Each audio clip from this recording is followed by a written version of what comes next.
Hey everyone, this is Ken, and today we're going to be doing a tutorial, guys, on a brand new 3-high castle gate for 1.18 and 1.19. Now, before we go any further, guys, we're going to turn off the shaders. Make sure to subscribe and to hit that like button, because trust me, it really helps the channel. Now, at this point, guys, we have this awesome gate right in front of us, and what I wanted to do was create this amazing 3-high gate that could be opened and closed by the same exact button. Now, the second you hit that button, guys, the gate comes down immediately. And when you press it again, it comes up with this triple piston extension and brings everything right back down, allowing you to walk through with ease. And the same button on the other side does the same exact thing, you see? And my goal here, guys, was to make sure to not use any sand or gravel with the system, so you get a really smooth transition. Now also, guys, with this, guys, I wanted the redstone to be super compact, and I wanted this to max out at 15 wide. Now, as you can see, guys, this thing is just super thin. You only need about one block of space on the side end, and it really condenses everything to simplify the design. And the entire activation, guys, is in one straight line, like so, for the entire triple piston extension. So you really don't see that too often. Now, guys, fun fact about chunks. Now, it's not a bad thing, but I want to make you guys aware about this whole kind of an issue with chunks themselves. Now, if you get this design exactly within the chunk space, and it's not a problem if you don't, but if you can, you're going to notice that when you activate the system, it works buttery smooth. I mean, it opens in perfect sequence, nothing's off, everything just runs smooth from top to bottom, right? And even with the closing feature, it just runs great. But for example, if you have this in between chunks, you tend to notice something off. Now, the second you hit the button, guys, you're going to notice that one side goes slightly a little faster than the other side. And it's not really a big thing. They all work perfectly fine. Never had an issue with it. But just bear in mind, if you really want that awesome visual so that everything works perfectly smooth, make sure you ideally get this within that perfect chunk space. Now, pause the video at this point, guys. These are the items you're going to need to make this gate. Now, it's going to be 18 wide, 5 long, 15 tall, and you have to dig 5 blocks deep. Now remember, the inside is where it says in, the inside of the castle, and the outside part is the outside.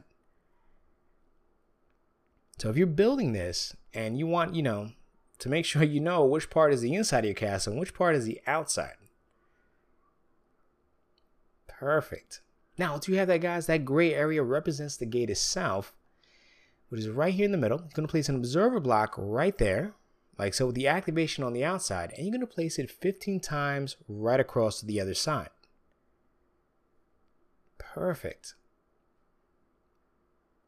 Now, once you have that done, guys, you're going to place an observer block right on top so that the activation is facing upwards.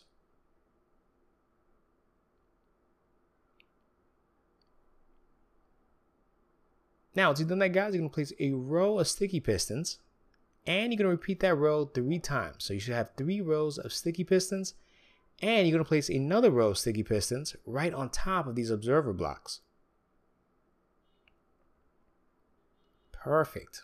Now, once you have that, guys, you can place more observer blocks right on top of the sticky piston with the activation facing inwards or towards the pistons. And right behind here, guys, you're going to place some repeaters going forward, all on full delay. So make sure they're all on 4 ticks. Now, once you've done that, you're going to place an observer block right on top of each repeater. Then you're going to place a block on top of each observer block. Perfect. Now at this point, guys, we're going to start doing the activation setup. Now, right over here, guys, break some blocks right here temporarily, just right across. And starting from here, guys, we're going to create a nice pattern of an observer block with the activation facing downwards. You see, with the face upwards. And you're going to place 2 blocks right behind it. So 1, 2. Then you're going to place another observer block facing downwards. Then another set of 2. Another observer. Another set of 2. And 1 more like so. And you should have a grand total of 4 observer blocks going right across. Now I'm just going to count, guys, because we're going to place a straight row of repeaters.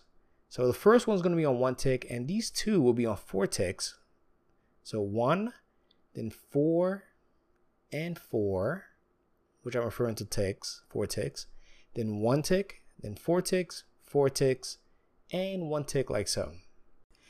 Now at this point, guys, you want to this is going to be a tight squeeze, guys, so you're going to break some blocks here and simply add the blocks again and add a redstone dust on top of each box so that every repeater has a piece of redstone dust behind it. Now once you've done that, get your observer block, place one right there, and a sticky piston on the side of that sticky piston with a block on top of the observer block.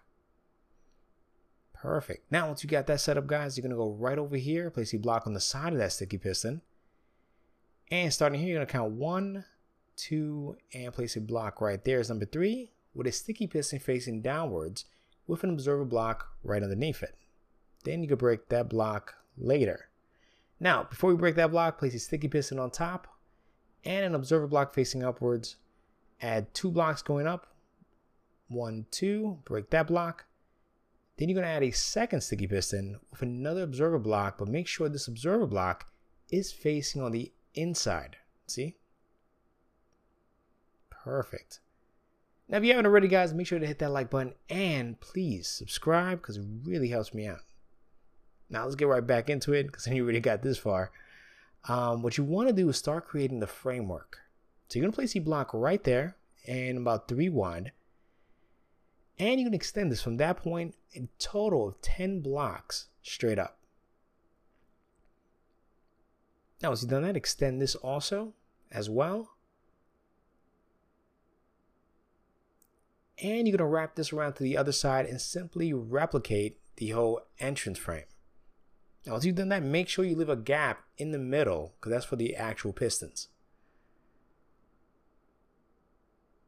Now, right over here, guys, you're going to add a few blocks like so and simply add the blocks to create the floor that you want.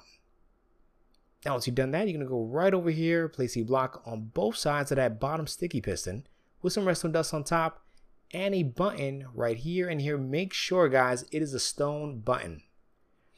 Now, you're going to need scaffolding or some way of getting up here, but you're going to place a row of blocks right on top on the inside with 15 pieces of redstone dust and 1 repeater on 4 ticks. Then you're going to place another block right on top from side to side, add your 15 pieces of redstone dust, and this repeater is on 3 ticks. And once again, guys, you're going to do it again.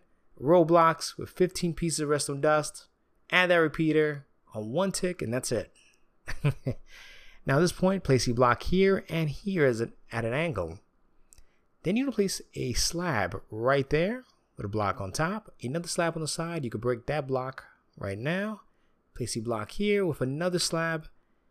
Then you can place a block here with another slab and then one more right above. And you're going to place a piece of redstone dust from here and bring that all the way up so that it connects with all the repeaters. Now, once you've done that, guys, you're going to add a regular piston right across. And you're going to add 3 rows of it facing down. Now, what I like to do, guys, is add some black wool right underneath, just so you don't see nothing when you're looking up from the fence. And at this point, guys, you're going to place your choice of fence from that point and bring it all the way down to about 3 blocks from the ground. So count 1, 2, 3 to leave that space open. And just a quick note, guys, about the observer blocks and the activation. Right on the side here, guys, you're going to have a sticky piston with the observer block connected, okay? But on the bottom, make sure it's disconnected, you see? So that piston must be not connected with this observer block, if that makes sense. They must be in opposite sides because you want one side to activate, not both of them. So let me show you. Once you activate this, the fence go down, you're going to notice that now this observer block is connected to that piston and this one is disconnected from that piston. So just bear that in mind. Just double check that so you don't activate both at the same time. Anyway, guys, I hope you guys enjoyed this. Make sure to leave a comment. And once again, thank you so much for all your support. Anyway, I want to thank everybody for watching. Remember to please leave a comment and to click that subscribe button if you want to join. Thank you.